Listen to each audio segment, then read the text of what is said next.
Hi everyone. Uh, I have been asked a few things, so I will be taking advantage of a few to answer them in this video.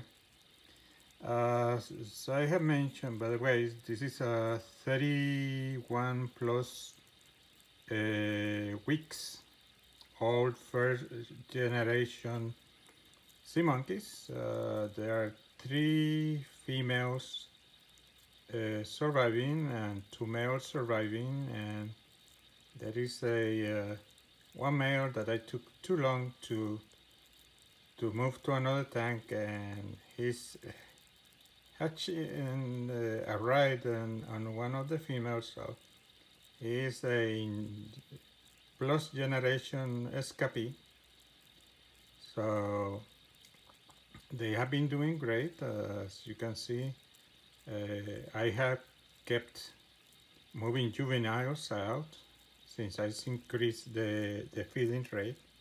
At this point, the feeding rate is starting on Mondays. I alternate 3 scoops, 2 scoops, 3 scoops until Saturday. So that will be starting Monday will be 3, 2, 3, 2, 3, 2, with the last 2 scoops on Saturday, and I skipped Sunday. And this have been like a month, maybe 2 months. So since this was a success, I transferred the same feeding down here. And I think they have been 2 weeks and they are doing great. And something I have noted pretty quickly is that the content of the brood sac of the females are starting to turn from dark, that is mostly eggs, into a clearer color, that is most likely live-bearing babies. So something I noted, this is my newest tank.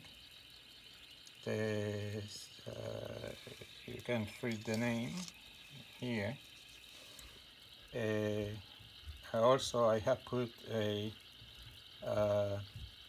heating mat under it. I think it has been 4 days. Turn on a maximum level for 24/7.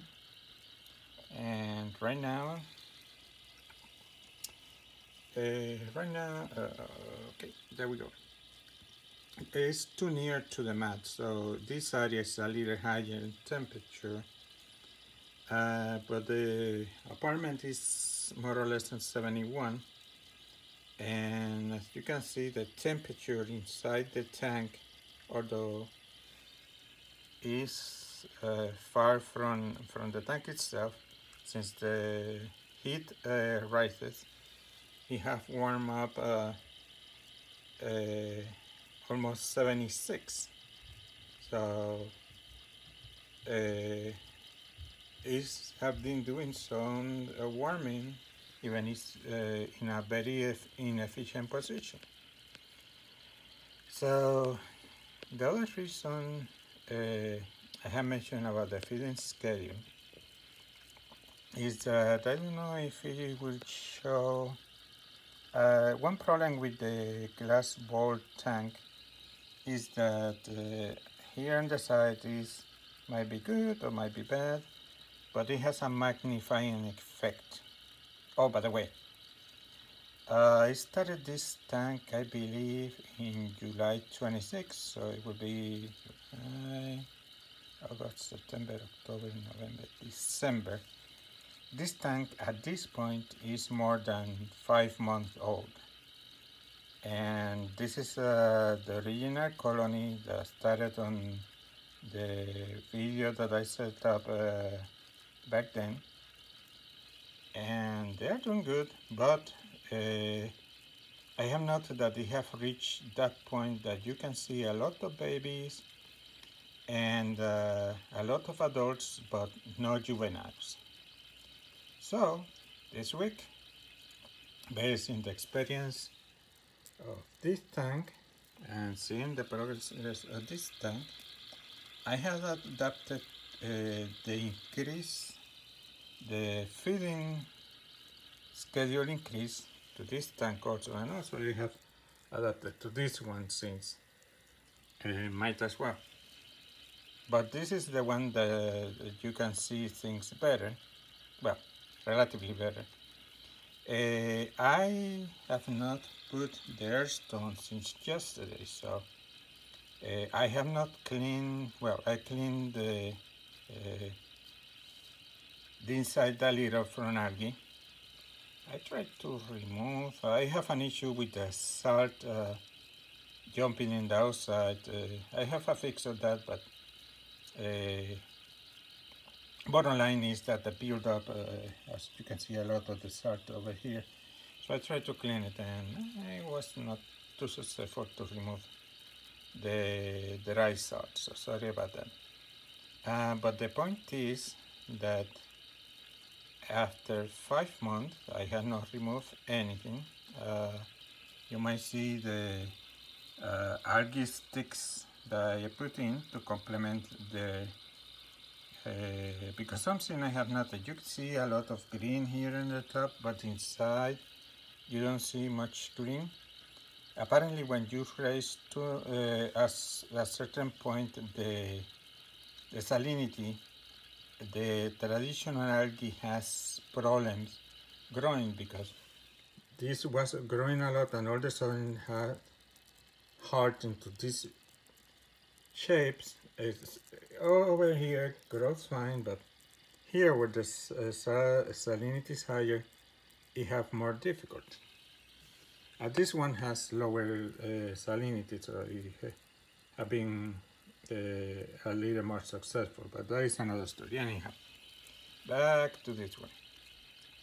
So the point is that before I started, when I started in July, I was feeding them 3 times a week, 3 days a week, not 2 days in a row, but each feeding was 4 spoons of food.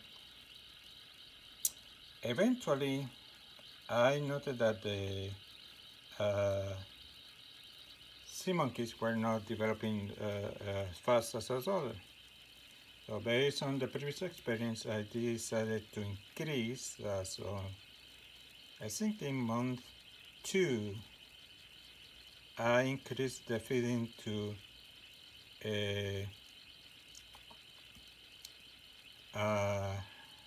the same, 3 days a week, not 2 days in a row, but I increased to the feeding to 6 spoons, level spoons of food per feeding. Then you might have noticed, especially close to the sensor, that there is a lot of babies, and that have been like a month, maybe a month and a half, but no juveniles. And we know that story. That story happened over here, and happened over here, and happened in other tanks. Before I will move the adults, and then they will start growing, but apparently it's more related to micro particle of food available for the babies. So that said, this week I increased the feeding rate at this one, similar from Monday to Saturday, except that now, because the one is bigger, I double the one that I was doing here. So that means that from Monday to Saturday, I start with 6 feedings on Monday, alternate with 2 feedings, then 3, then 2, then 3, then, excuse me, this is the double. So it's 6, 4, 6, 4, 6, and 4, ending on Saturday, and I skip Sunday.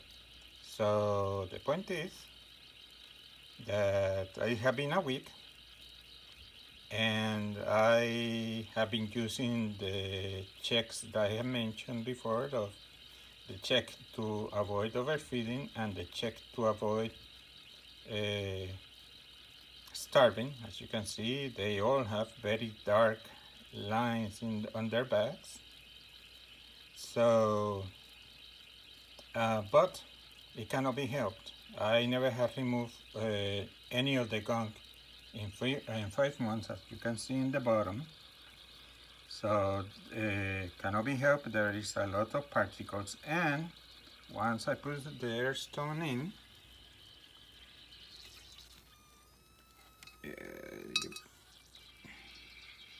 let's see if I can do it, because I'm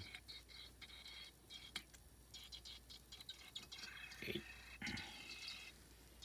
So the thing is, once the air stone is in, depending on how much power, it will move all that stuff. So bottom line is, this water is not murky, it's not cloudy, it's simply the normal stuff that developed. So I have done through a week, and I see a lot of particles because of this moving it like it's happening now, but still the water is relatively clear, and when I feed it, it stays very similar. So no matter that it's 6-4, 6-4, and 6-4, skipping a Sunday. So my plan is continue like this.